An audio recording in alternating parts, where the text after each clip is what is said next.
नमस्कार, मेरा नाम डॉक्टर आशीष तनेजा है।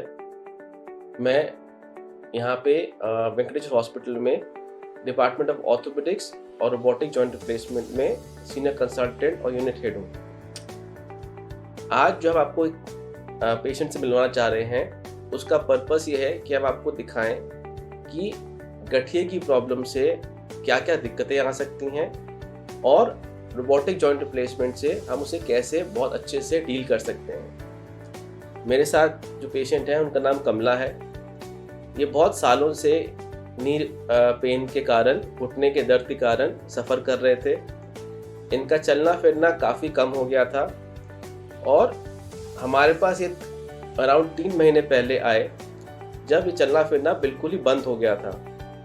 ये हमारे पास व्हीलचेयर पे आए। जब हमने इनके एक्सरेज कराए तो हमने देखा कि घुटने तो बहुत ख़राब हैं ही, पर साथ साथ इनको पाँव में स्ट्रेस फ्रैक्चर हुआ है। स्ट्रेस फ्रैक्चर नॉर्मली एक एंड स्टेज आर्थराइटिस का कॉम्प्लिकेशन है। जब बॉडी का वेट गलत जगह पे पड़ता है, उस कारण स्ट्रेस फ्रैक्चर हो सकता है।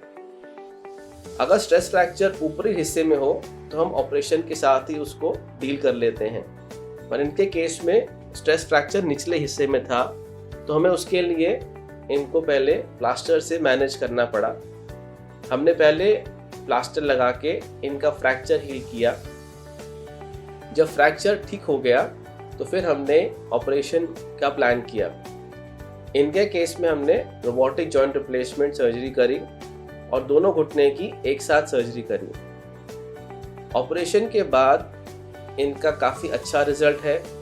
ये चलना फिरना नॉर्मली शुरू कर चुके हैं, व्हीलचेयर की ज़रूरत नहीं पड़ती इनको अभी, और इनकी घुटने की मूवमेंट भी बहुत अच्छी आ गई है।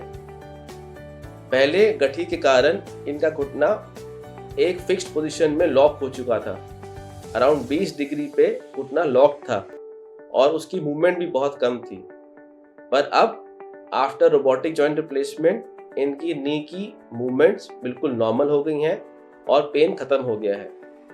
आज ये डिस्चार्ज होने वाले हैं और आप इनके वर्ड्स में इनकी कहानी सुनेंगे और इससे आप गाइडेंस लेंगे। आप बताइए। नमस्ते, मेरा नाम कमला है। मैं 3 महीने पहले डॉक्टर आशीष के पास आई थी, जब मैं व्हील चेयर पे थी। मेरा चलना फिरना बिल्कुल बंद था, मेरा पेन बहुत ज़्यादा था। फिर डॉक्टर साहब ने मेरा ट्रीटमेंट शुरू किया। उसमें मेरे को प्लास्टर लगा। प्लास्टर लगने के बाद डॉक्टर ने बोला अभी आपको थोड़ा टाइम लगेगा, उसके बाद आपका ऑपरेशन होगा। तब मैंने रोबोटिक जॉइंट ऑपरेशन करवाया। अब मैं बिल्कुल ठीक हूँ, मेरा सब कुछ नॉर्मल हो चुका है। अब आज मैं डिस्चार्ज हो रही हूँ।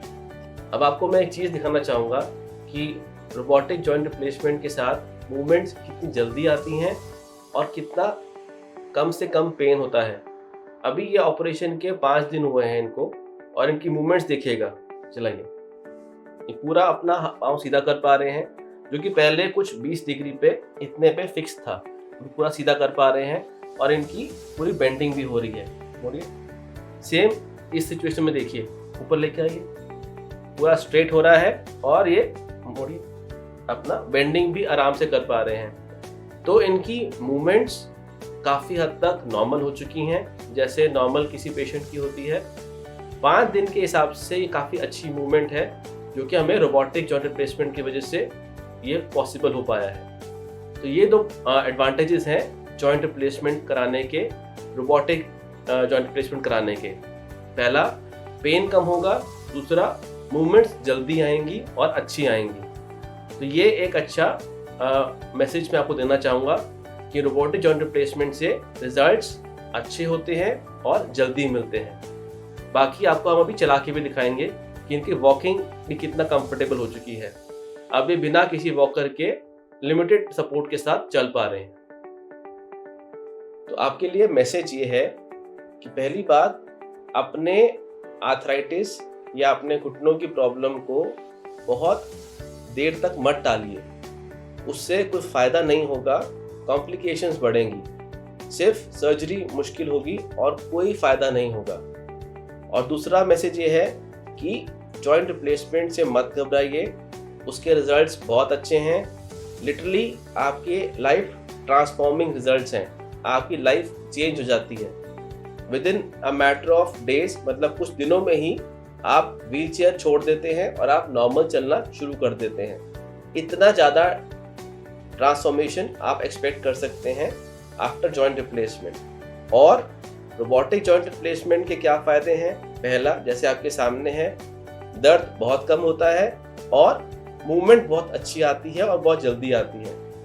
तो ये सब चीज़ों के बारे में आप समझिए और अपनी इलाज को डिले मत करिए।